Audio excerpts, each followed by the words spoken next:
Je vous invite à fermer les yeux et à vous replonger dans les racines de l'arbre de votre vie, en laissant vos racines prendre de l'ampleur et se propager jusqu'au noyau de la terre, à l'intérieur.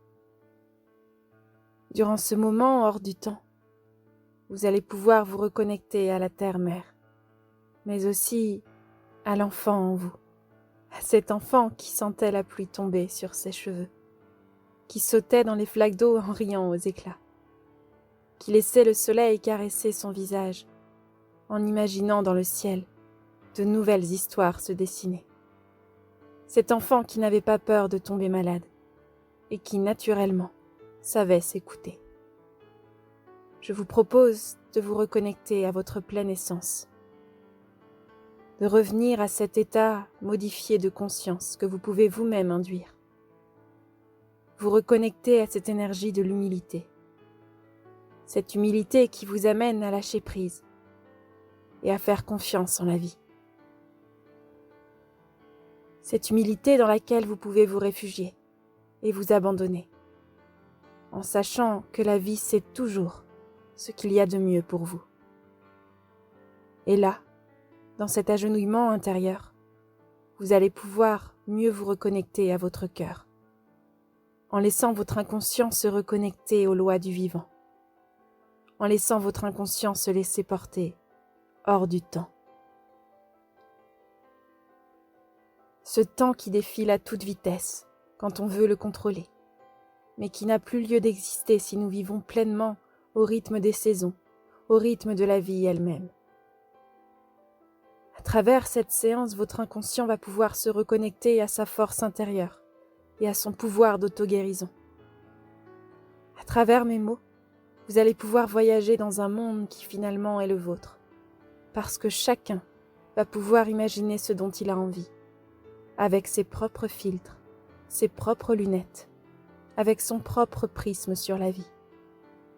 Chacun va pouvoir réagir en fonction de son vécu, de son expérience, et chacun pourra retrouver sa propre guidance. Parce que même si l'on vivra tous cela différemment, on a tous en nous cette énergie qui nous traverse, qui nous guide à agir dans des directions particulières. Et quand le mental se détache, c'est notre âme qui retrouve alors toute sa place pour s'abandonner face au divin, quitter toute attache pour se reconnecter à l'énergie du vivant. Dans cette histoire que je vais vous raconter, votre inconscient va pouvoir capter des messages qui lui sont destinés, afin de mettre en place des changements pour son mieux-être. Et j'aimerais d'ailleurs vous parler de Léna, une femme d'une trentaine d'années qui vivait dans les pays nordiques.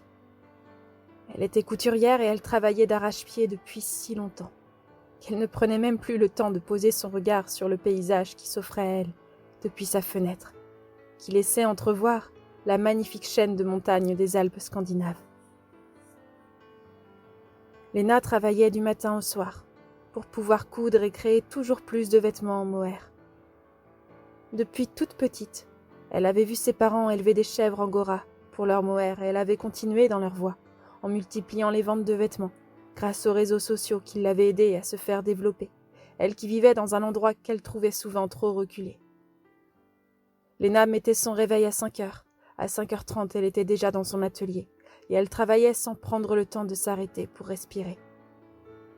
Elle, qui autrefois mangeait si sainement, se faisait maintenant livrer des repas industriels pour pallier au manque de temps, et ne plus avoir à tant s'occuper du potager. De toute façon, elle n'achetait que du bio, et puis, ce n'était que pour un temps, le temps de vendre les dernières collections avant Noël. En fait, Léna disait toujours la même chose depuis maintenant des années. Depuis que son entreprise avait connu un grand essor, elle travaillait toujours, encore plus chaque jour, pour satisfaire les demandes de chaque client, pour proposer des commandes personnalisées et pour vendre encore plus. Elle qui avait connu le manque d'argent que ses parents avaient vu toute leur vie comme un handicap pour s'adapter à la société. Elle avait donc voulu remédier à ce monde en travaillant pour enfin se sentir libre et pouvoir faire ce qui lui plaisait sans peur du lendemain. Mais Léna, en fait, ne faisait plus rien d'autre que créer des vêtements.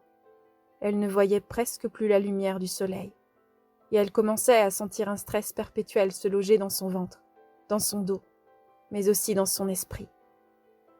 Elle sentait son corps s'affaiblir, et chaque jour ses maux de tête étaient si forts qu'elle se demandait comment faire pour qu'ils s'arrêtent et pouvoir continuer de travailler plus sereinement. Peut-être que ces maux de tête lui disaient juste de, justement, stopper le travail et se reposer. Mais Léna, à ce moment-là, n'était pas prête à le voir. Parce qu'à force de vouloir être acceptée par cette société, à force de baigner dans la peur et la soif de réussite, Léna avait oublié qui elle était et ce pourquoi elle était ici. Un soir, alors que son corps la suppliait d'arrêter, Léna, épuisée, s'était finalement couchée plus tôt que prévu dans son lit, sans même manger cette soupe industrielle qu'elle avait fait réchauffer. Elle ne tenait plus debout, et la douleur était telle qu'elle s'inquiétait sur les commandes en attente, en se disant que si la douleur persistait, elle ne pourrait pas satisfaire tous ses clients et répondre à toutes les demandes avant Noël. Elle avait encore pris un Doliprane. Elle avait presque oublié tous les remèdes de grand-mère que sa mère lui avait transmis étant enfant, et elle préférait mettre des pansements sur tous ses maux pour pouvoir continuer ce rythme effréné qu'elle avait elle-même créé.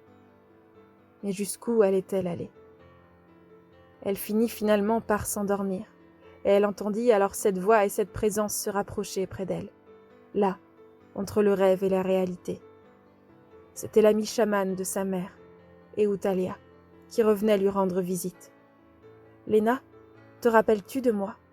Je suis Eutalia. » Léna était un peu surprise, en pleine nuit, de recevoir dans ce rêve à Eutalia, l'amie de sa mère qu'elle avait connue enfant. Elle lui répondit pourtant « Oui, je me souviens de toi, Eutalia. Mais que fais-tu ici en pleine nuit ?»« Léna, je suis revenue aujourd'hui de cette autre sphère pour t'aider à te reconnecter à la terre. »« Merci, Eutalia. J'aimerais surtout que mes douleurs cessent. Mes créations de vêtements ne peuvent pas attendre et ces douleurs m'empêchent d'avancer. » Eutalia la coupa alors dans son élan pour lui dire « Avancer pour mieux reculer ? Avancer dans quel but ? Semer des graines sans jamais récolter ? Avancer en courant sans jamais prendre le temps d'observer ? Mais qu'as-tu fait de ta si grande intuition, Léna ? La nature est devant toi, tu n'as qu'à la traverser, t'observer en elle, pour te reconnecter à toi-même. Il est temps de repartir, Léna, de repartir te retrouver au lieu de vouloir courir sans même savoir pourquoi. Tu as cette connaissance en toi pour te reconnecter aux lois du vivant. Et surtout, Léna, à l'intérieur de toi persiste cette confiance que tu crois avoir perdue. Va la retrouver, en haut de cette montagne devant toi. » Et Léna se réveilla alors le lendemain, complètement chamboulée par ce rêve qui semblait ne pas en être un. Elle décida de partir dans la montagne, de laisser son atelier en attente et de faire confiance à son ressenti. Elle commença à marcher pieds nus dans la terre et à sentir l'air frais sur sa peau. Plus elle montait en altitude et plus elle sentait la sensation de froid qui la revigorait. Elle sentait la chaleur du soleil sur sa peau et commençait, à travers le silence, à écouter sa respiration. Elle avait l'impression de se nettoyer de l'intérieur, de se purifier. Elle vit passer un loup au détour du chemin, qu'elle observa alors. Le loup s'arrêta et l'observa, comme pour lui envoyer un message que seule son âme était prête à entendre. Puis le loup partit aussi vite qu'il était apparu, laissant place de nouveau au silence. Léna, au fur et à mesure qu'elle ascensionnait cette montagne, se reconnectait à tous ses sens, au sens du vivant. Elle arriva finalement jusqu'au sommet de la montagne, et devant elle, un arbre se dressait. C'était un hêtre, un magnifique hêtre qui semblait sorti de nulle part. Elle s'assit alors devant cet arbre, devant ce hêtre fort et solide, ce hêtre qui n'avait que faire du fer et qui était là, vivant, relié à la terre par ses racines et au ciel par ses branches infinies et subtiles. Ce hêtre qui savait s'adapter au chaud, au froid, qui s'ouvrait à la vie chaque matin en ouvrant ses branches au monde et en s'ancrant toujours et encore sans penser au lendemain. Ce être qui n'avait pas peur de vieillir, qui n'avait pas peur de craquer, parce qu'il savait que chaque changement, que chaque nouvelle expérience lui donnait une nouvelle opportunité pour s'adapter. Léna ferma alors les yeux, assise au pied de l'arbre, en se posant, en respirant, prête à méditer et à recevoir les messages de son âme. Et c'est alors que tout défila devant elle. Elle entendit alors sa petite voix intérieure lui susurrer qu'il était temps de retrouver sa joie pour enfin exister, d'arrêter de survivre dans un monde qui ne lui était pas destiné, pour retrouver enfin son plein pouvoir et sa souveraineté. Il était temps de revenir à soi et de reprendre le pouvoir de sa santé et de sa vie. Et depuis ce jour-là, Léna changea complètement le rythme qu'elle s'était imposé. Elle se reposa, après tant d'années sans s'être écoutée. Elle se reconnecta à son corps, à son cœur, et elle reprit goût à la marche dans les montagnes qu'elle aimait tant. Elle se reconnecta aux saisons, au cycle de la vie. Elle reprit goût à planter des graines dans son potager, à planter des graines dans sa vie, pour pouvoir récolter le fruit de ses efforts et respirer. Respirer la vie, s'adapter au changement, s'alimenter en conscience, sainement, en gardant du temps pour elle, en retrouvant l'équilibre qui lui avait tant manqué jusqu'alors. Il s'agissait d'un choix, d'un simple choix. Il s'agissait de courage pour braver les peurs qu'elle avait gardées dans son inconscient et qui souvent dictaient ses choix, au-delà de son intuition. Et depuis ce jour-là, Léna, reconnectée au vivant et à ce grand tout qu'est la vie, n'a jamais autant aimé créer des vêtements, non plus pour subvenir à ses besoins ou par peur du lendemain, mais pour assouvir sa grande passion, se reconnecter à ces chèvres qu'elle aimait tant, et accueillir chaque jour comme un cadeau, en écoutant chaque signe et en suivant son propre rythme. Et c'est ce que je vous propose aujourd'hui, de vous reconnecter à ce grand tout qu'est la vie, de retrouver l'énergie de l'humilité dans laquelle vous pouvez vous abandonner pour faire confiance en la vie, pour faire confiance au vivant. Vous allez pouvoir vous aussi vous imaginer assis auprès de cet arbre, de ce être, et d'enfin laisser le faire pour laisser place à l'être.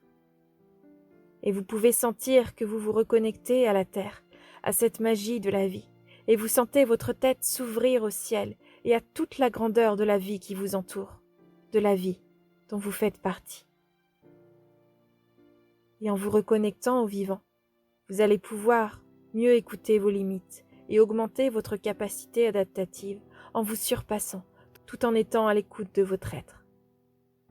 Vous allez pouvoir voir le chaud, mais aussi le froid, comme des alliés pour vous adapter. Vous allez pouvoir vous reconnecter à votre respiration et ainsi améliorer la capacité énergétique de vos cellules. À partir de maintenant, vous retrouvez en vous cette volonté, cette force d'esprit qui vous permet de vous adapter et de vivre en santé physique, mentale, émotionnelle, parce que c'est à vous de choisir cela. Parce que la santé, ça demande un engagement de votre être tout entier. Vous savez, comme dirait un certain Thierry, on définit souvent la santé par la présence ou l'absence de symptômes. Mais la santé, c'est la capacité à nous adapter à notre environnement, parce que notre environnement est changeant, et en nous adaptant, on muscle tout notre système adaptatif. Alors, vous allez pouvoir, dès à présent, activer votre capacité naturelle d'auto-guérison. Cette capacité qui a toujours existé, là, à l'intérieur de vous.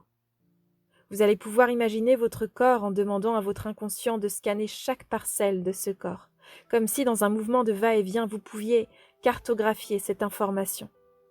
Vous pouvez remarquer que, dans ce réseau d'énergie, vous allez pouvoir l'explorer, observer, porter votre attention sur le chemin d'information qui part du milieu du torse et le suivre pour remonter en direction du bras gauche. Et en suivant les ramifications du torse, vous allez pouvoir maintenant remonter en direction du bras droit. Et cette énergie remonte aussi dans le cou, puis dans le crâne. Cette énergie de guérison qui part du centre de la poitrine descend maintenant, se divise au niveau du bassin pour aller dans la jambe droite et dans la jambe gauche. Et c'est comme si vous pouviez voir, ressentir cette énergie. Vous sentez cette énergie vous parcourir dans chaque partie du corps. C'est comme si, à chaque respiration, cette énergie devenait plus lumineuse, plus éclatante, plus brillante, de plus en plus intense. Et alors que vous suivez cette énergie, vous pouvez sentir comme une chaleur vous envahir, un léger picotement qui commence à parcourir tout le corps. Et cette sensation va pouvoir peut-être s'amplifier. Ce réseau d'énergie est celui décrit dans les textes sanscrits, celui décrit dans la médecine chinoise. Ces méridiens d'énergie, lorsqu'ils sont bien entretenus, nous permettent de rester en bonne santé, d'activer notre pouvoir d'auto-guérison. Votre inconscient sait déjà tout cela. Les chakras régulent le flux, distribuent l'information aux différentes parties du corps. Une bonne circulation de l'information permet de réguler les informations, d'activer nos défenses immunitaires. Alors pour renforcer encore ce flux d'énergie, vous allez pouvoir prendre une grande inspiration. Et en expirant, vous pouvez alors imaginer que vous diffusez dans votre corps une lumière rayonnante, bienveillante, comme si vous pouviez prendre conscience de cette énergie, de cette information à l'intérieur de vous. Et vous pouvez sentir votre corps s'emplir d'une énergie lumineuse, rayonnante. Votre corps est en train de prendre une direction différente.